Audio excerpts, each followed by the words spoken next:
All right. Hello, everybody. How are you? Good. Hello, Isaac. David and Isaac here, doing our weekly Parsha wine pairing, and hopefully this week the Facebook Live is working. Last week it just timed out, and we were also doing. We weren't live, but we were doing like an Instagram thing as well, or some other videos. So we try to multitask here. Yeah, we posted that one. So thankfully we were saved by our extra video. But anyway, all right. This week's Parsha. Isaac. Parshat Kedoshim. Correct. Yes. I'm happy to have you here because you know all this stuff, and if I forget stuff, I'll just throw the questions to you. But actually, there's a little cute thing about, like, you know how the Parshas go, Achrei Mos Kedoshim Emor. Yeah.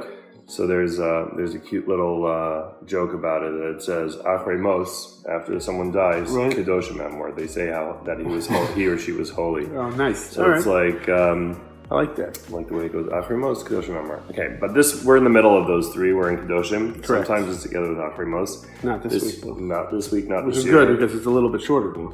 Yeah, you get to split it. But if it was your bar mitzvah parsha when it was together, then the next year you get to lay back-to-back weeks. Exactly. So this week's parsha talks about a lot of the mitzvahs, a bunch of commandments, a lot and stuff. Of things going on. A lot of different things. It's a barrel full of mitzvahs. I think it's probably like the second or third to most. My bar mitzvah parsha, actually, our bar mitzvah parsha is Kitete. Yeah, that's the most. But this one is close. And one of the things it talks about is dealings in business. Correct. Being honest. We like to be honest here. Yeah, and it talks about weights and measures. And that was an old-fashioned way of doing business when you had to. You got to be exact. Use it these days. This bottle here is 750 mil. Yeah, and we have to make sure it's 750 mil of wine in there. So weights and measures is all about, being honest and making sure that your scales are proper and not like. Exact. The measurement is exacting. So in these days, you have it in the gas stations. There's always like a weights and measures. There's like a department there's a department that make sure that all the scales are proper, or that you're getting the right measures. You go to a butcher shop or whatever, they weigh stuff on a scale, or the deli count or whatever. So you got to make sure that your weights and measures are correct. So to coincide with this week's parsha and working off of that theme. It's a balancing act. It's a balancing act, like this elephant on the barrel here in the Novell series wines. So now all the Novell wines have this image on the label. However, this one is called the Equilibrium. Which, making sure things are equilibrium. We want to make sure it's all, straight. It's all balanced out and stuff. So that's this wine. And as a bonus, if this wine is well balanced, it is well balanced. Then we're what do they call it? The trifecta. You got the image on the label, the name, and the wine itself. So this is the Novell Equilibrium 2014. A little bit about this series. So the Novell is a private label. We produce this wine in Israel. And where's it come from in Israel? That's a good question. Judean Hills. Okay, Judean Hills. That's nice. Yeah. Okay. So one of the things we do with this series is we try to express the Cabernet Sauvignon with another varietal. So for example, this wine is 75% Cabernet, 25% Malbec. We have the Novateur, which is 25% Syrah with 75% Cab. The Carrera, which is 25% Barbera with 75% Cab. So you get to see the interplay of how things work. Try to mix it up. Blended, and what they add to the Cab. So the Cab often adds the structure, the backbone. Typically, the Cab will also be like high acid, big tannins, dark fruit, black fruit, and then the other things come in and they can bring down the acid and tannin. They can make it more fruity, more spicy. So the Malbec is going to bring it down a little bit, right? So this is an Israeli Malbec, so we'll see what it does. But in general, this one will add some more. Should add some more earthiness. So balance out that the palate of the wine. So you get the nice fruit from the Cab and the Malbec. Can add, depending where the Malbec is from, and what, it could add different things. But this one, I think what we say on the back is it adds an array of tropical fruit flavors, earth, and minerality. So we'll see if we get that in here. You definitely get a lot of the the fruit on the nose and some of the oak because this has been aged.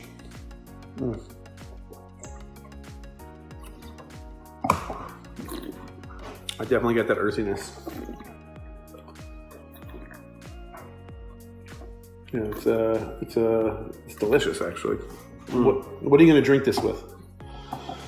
So this one is good with steak for sure. Definitely a red meat, right? Good with red meat. Bigger foods, fattier foods.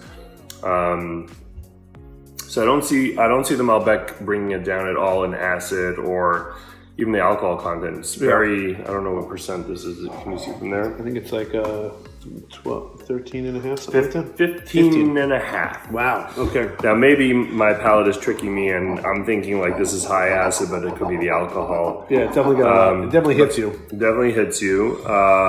It's not overpowering the other flavors. It's not like you're getting alcohol taste, you're feeling that heat. Yes, but it's not overly astringent. Like some other, what's it called? And another reason to be drinking Israeli wine is Yom Ha'atzmaut today. Yom Ha'atzmaut. So to Eli, Chag Sameach, Chag Ha'atzmaut Sameach. That's right. And to all our friends in Israel and all our favorite winemakers and wineries and people and all that jazz. It's a really happy day today. It's the 71st birthday. So celebrate that, and what better way to celebrate them with Israeli wines? Especially the Equilibrium, and all the Shirans and Gitos, Nevos, Herzbergs, and a whole bunch of other ones. Yes. But those are really special to us because we deal with those winemakers and brought them in special. So last week you paired it with a very unique dish, the herb crusted lamb. Yeah, is there anything specific unique you would do with this one? Like I personally like my steaks with salt and pepper. Just salt and pepper. Yeah, I don't do too much else. I like pepper even more than salt. Yeah, throw it on the grill, and you can add pepper afterwards. You can do it before. If I am making like a marinade for a steak, like more than just salt and pepper, often there'll be like some balsamic vinegar. Then I'll throw in like onion powder, garlic salt. I don't know. I'll throw a whole bunch of other things in. And we've been using at home recently? Smoked paprika. It is really good. That is good. That is good. We just my wife bought it, and we've been experimenting. No, with it gives a really good flavor. I don't know what kind of flavor you get from paprika by itself. I've never found it to be like to add anything to the food, but aside from color. Yeah, it does. It gives nice color. But the smoked paprika actually does. It gives it a full smoky body, flavor. Especially if you don't have time to smoke the meat yourself. I don't know how to smoke meat. I just barbecue. I'm a very simple guy. Herb crusted lamb in the oven, and then salt and pepper on steak on the barbecue. Even when I was in Israel, I barbecued for Eli, who's watching us now. He told me I did it all wrong. Like what were you doing that you should have done differently? Well, it was the first time I ever tried it. It was the filet mignon, because in Israel you can get that kosher. That's right. I've never had filet mignon.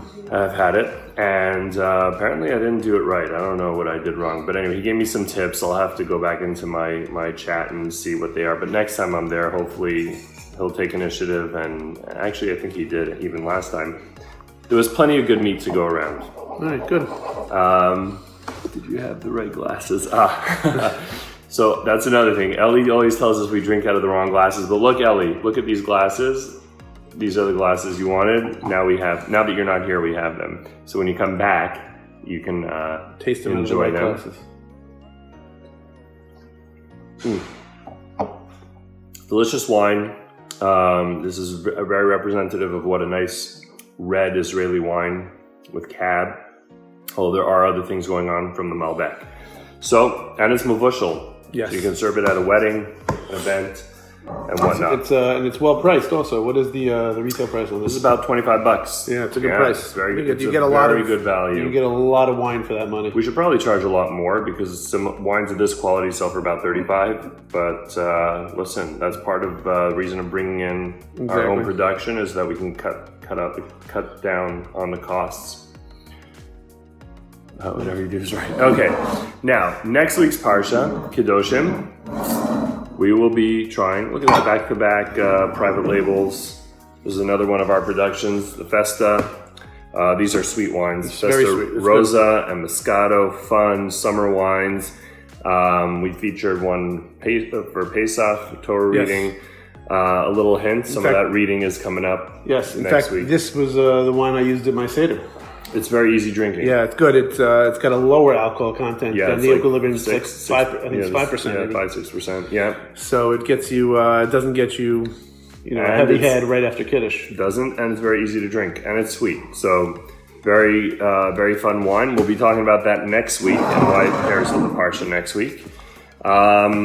Yesterday we tried some rosés here. So if you're catching up on your feed, scroll down a little further, and you will find the tasting from yesterday where we tried some rosés. Got a lot of new rosés now. And now that it's getting warm out, It's getting warm out. getting So summer months, get those.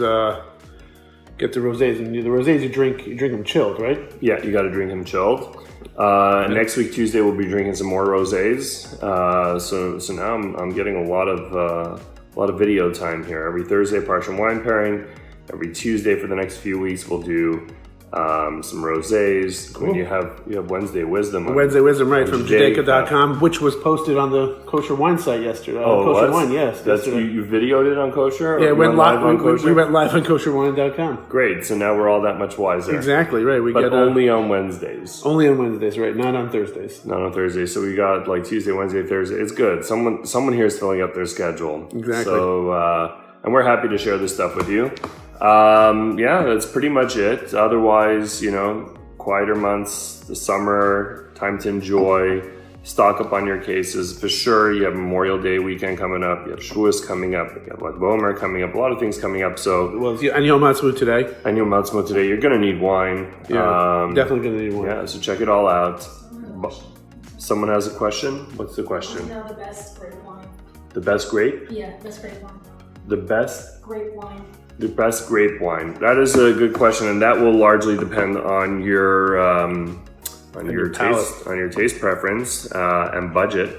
There are a lot of really, really good wines at different price points.